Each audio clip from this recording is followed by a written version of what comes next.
definitely typhoons. Typhoons hit Taiwan a lot, so yeah, usually August time. There was one day where it was so bad that they canceled church even. I mean, around the island, they just said, nope, no church today. And so it was just really windy, lots and lots of rain, and probably just like average, just like probably this much on the ground, just like flooded. Yeah, and finally when we did go out, like it was just super windy, and us missionaries, like we don't mind the typhoons that much because we think it's cool. We're like, hey, yeah, we're in a typhoon, yay! But yeah, stuff was flying all over the place. Like it's not a tornado, but it's like a really big windstorm in the valley kind of thing. Just like garbage cans flying over the place, like signs getting knocked over, just stuff like that. Yeah. I learned how to ride a bike without hands. And let's see, I also learned how to make dumplings, like, yeah, from scratch. I still usually go with the bone. There's two. There's bone mutton, just like they'd stick a straw down a bone and you just suck the straw. And then the other one was that thing chickens have right here. It was never dangerous enough that I got hurt or anyone did really, but it was definitely in the moment like, yeah, I'm not writing this in my home letter this week. I'll probably just wait till I'm home and my mom can be happy. Anyways, but the one that comes to mind was when we locked ourselves out of our apartment. So we were only on the 3rd story, thankfully. And yeah, so we locked ourselves out and we're just like, oh no, how are we going to get in? And we had this realization, our laundry, so they have laundry machines on a patio usually, and they have a door that goes to that patio. And we realized that door is always unlocked. And we're like, okay, if we can get to that door, we can get in. And so we run to the roof of our building, which it's only a 5-story building, so not terribly tall. And we look down and we look and we're like, okay, we're probably not going to want to drop from here. Let's go look elsewhere real quick. We did call the operations manager at the moment, the missionary that was in charge of this kind of stuff. He was in a meeting, he's like, is it important? And we're like, no, we'll figure it out. So Elder McCulloch and I, we try running around the building because there's a building right behind ours, and we're like, maybe we can like find a crack in between our buildings and like try and scale up the building. Maybe that didn't work. We couldn't find a way to get in between the buildings. Finally, what we ended up deciding to do was the other companionship had finally gotten home, and they're like, wait, why are we outside? And we're like, we don't have the key to the door that got locked. And then they're like, wait, which door is it? They also didn't have the key to that door. We had a key to another door in that apartment, but they had 2 doors, and the outside door, like, it got locked and we didn't have a key. So we sent so my companion and the other one, who were the like taller ones, and we were like, you guys have the best chance of getting in. We climbed up on top of a bike shed.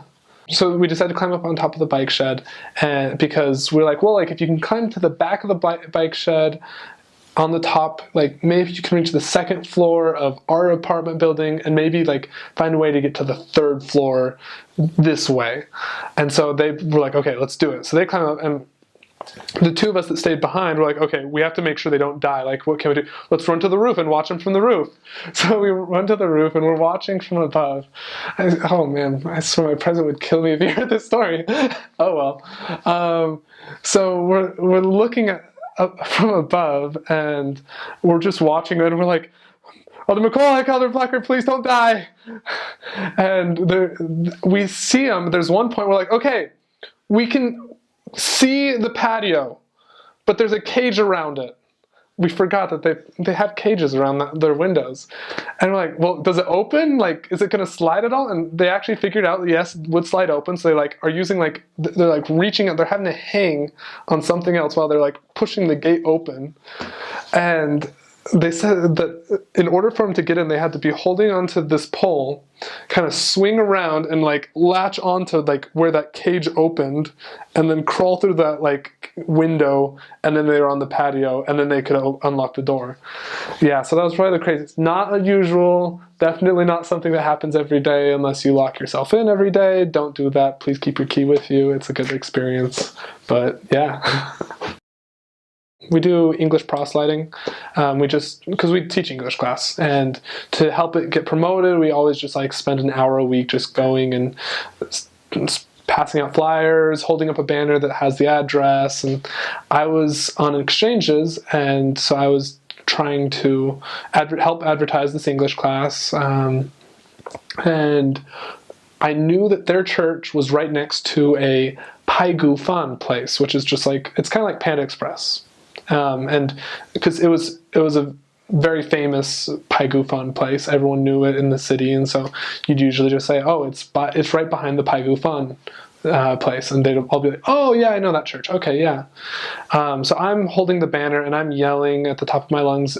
I'll say stuff in English, and then I'll tell them like, we teach English and Chinese, and then I'll tell them the address, and I'll tell them where it is, and I'm doing all this, and I just start saying, "It's right behind the Pai Gu Fan place," and I just say that over and over and over, and finally the missionary I was on exchanges with, like, he turns to me, he's just staring at me, he's like, "What are you trying to say?" And I'm like, "The Pai Gu Fan place, right?" And he's like, "No, it's Pai Gu Fan. Think about what you're saying." Pai Gu means butt or rear end. So I was just telling everyone it was behind the butt rice place. And so everyone was probably just like, "What is he talking about? There's no butt rice ever." Yeah, so that's my language mistake. It was dealing with companions that I haven't had to worry about before, kind of thing. Just like, I've usually been focused on me, but I had one companion that struggled, and he's fine. He did great, but when we were together, he definitely had some hard times, and he ran away for an hour, and that was scary. But that was probably like the hardest thing I had to do on my mission. Learn how to talk to people, have conversations that are meaningful on the side. There's so many people around you, and you'll read that and preach my gospel, but it's more so in Taiwan, and you don't have 10-20 minutes to get their attention, get to know them. You have 30 seconds to a minute. Like, get used to just talking to people, getting to know who they are, what they're about, what they're doing. Mm-hmm.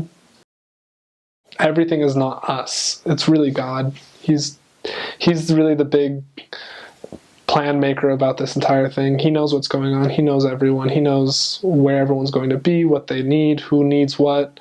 I mean, don't not try, but don't stress about, "Oh, I'm not doing enough." God knows we're weak. He knows our weaknesses, but He'll account for it. He makes up the difference. So Blake is Mongolian, so he didn't speak Chinese. He barely spoke English. Somehow we ended up meeting with him. It was a miracle in and of itself. It's really interesting because you see the amount of communication we're able to have outside of lessons, and like, it's very shallow. It's very just like, it's hard to get to know him. It's hard for him to know what we're saying, and he usually has to pull out his translator and figure out the simplest of words. Like, his English is probably about as good as someone who just went into the MTC learning Chinese, like, after a week or two. Like, it wasn't amazing, but he was really humble, and we gave him scriptures in Mongolian, we gave him the pamphlets in Mongolian, and we tried to teach him the lessons in English. And there was just one time we went, somehow he had been taught everything except the first lesson, like the actual first vision story. Probably just because they didn't have the pamphlet at the time, and they did not want to try and explain that to him just with our English and him not being able to understand, because it probably wouldn't make sense at the moment. But it was the last lesson we taught him before he got baptized, kind of thing. And we taught it, we went through it, and before it though, we asked him, like, "Blake, could you share your testimony," kind of thing, like, "what do you know to be true about our church?" And he just bore like the most simplest, most true testimony I've ever seen. He was like, "I know God lives. I know Jesus Christ." He didn't say the word Savior or anything like that, because he didn't know those kind of words. But when he for his testimony, you could feel that he actually did know it. And that really did teach me that I wasn't the teacher in this situation. My companion wasn't the teacher. It was the Spirit. The Spirit was working with him. The Spirit was teaching him. The reason why the lessons would go smoothly wasn't because we were good at communicating with someone who didn't speak our language. It was because the Spirit was the one teaching him. And it was just one of those moments that like kind of shook me, and I was like, yeah, God's the teacher, not us. In general, you probably already know that you're going to need short sleeve shirts. I would just bring 1 or 2 long sleeve and just use that for Sundays. I mean, Sundays and like meetings. Other than that, you really don't need to worry about that kind of stuff. I mean, sun lotion, I didn't really have a problem with sunburns ever there where I do here, so I wouldn't worry too much about that either. I mean, your mom's probably going to put a lot of stuff in your suitcase, and she'll think this is a really great idea. Just wait your first transfer move call time period, and you'll kind of get a good idea of just like, okay, I don't need this, I do need this. If it fits in your suitcase and you're fine, take it to Taiwan, sure. But if you realize after transfer 2 you don't use it, there's a good chance for the rest of your mission you're not going to use it.